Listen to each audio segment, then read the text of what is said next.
en fonction des grippes. Moi, je dois me rapprocher de mon partenaire. D'accord? Donc, plus j'aurai des grippes courtes, mieux c'est. Maintenant, l'idée étant aussi de pouvoir se protéger, le cas échéant, si mon partenaire se lève. Donc, en reprenant vite fait ce qu'on a fait hier, mon partenaire éventuellement se lève. La plupart du temps, comment il va se lever? Alors, s'il part loin comme ça me va. Hein. Là, il part loin. Pas de problème. Je reprends ma base et je travaille. D'accord? Je vous rappelle, hein, l'intérêt de cette posture, c'est que ça me permet de revenir sur ma base. Le mec s'éloigne. J'y vais. Le mec recule un petit peu son corps. J'y vais. J'ai un paquet d'angles possibles pour aller attaquer. D'accord? Voire même, le mec se relève. Je peux très bien me dire, je vais aller travailler sur ma lutte. Pas de problème. Voire, très loutard, je le pousse un petit peu, le mec revient, et là je reviens, boum, sur ce que je sais faire, comme en loutard. Donc, je suis là, mon pied à l'extérieur, premier grip, au niveau, comme tout à l'heure, sur le kumikata claviculaire. Je peux prendre mon grip, comme tout à l'heure sur le kumikata, derrière la tête. Je peux prendre mon grip plus bas. Je peux prendre mon grip ceinture.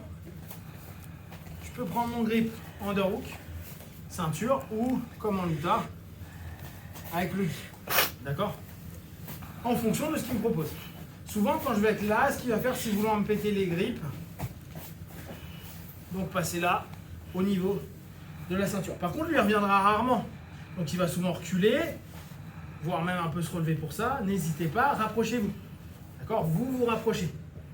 Votre pied, il va être vraiment en action. D'accord? Moi, je veux qu'il soit pas, c'est pas juste ça. Je veux vraiment qu'il y ait cette sensation un peu embêtante pour lui. D'accord? Là, il me pète mon grip.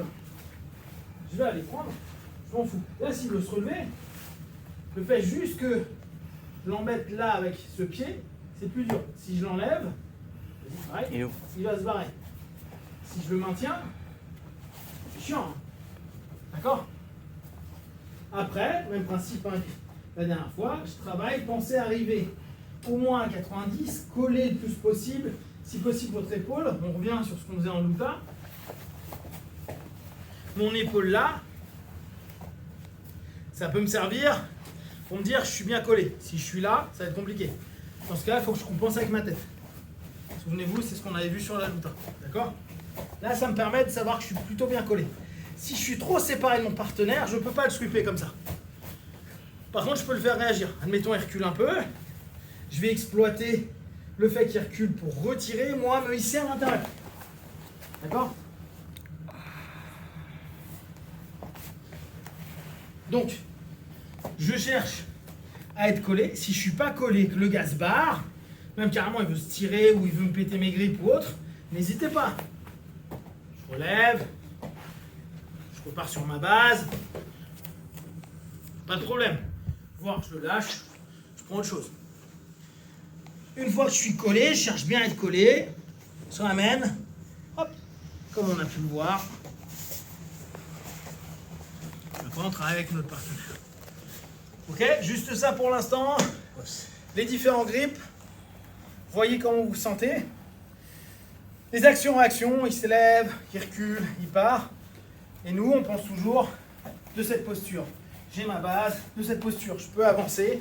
De cette posture, après, je peux me hisser à l'intérieur. Je peux repartir de plein de façons différentes. Mes grips, bas, underhook, overhook. Et on n'a même pas pris ce overhook là qu'on a en luta, mais qu'on pourrait rajouter si on a envie. Ok? Os.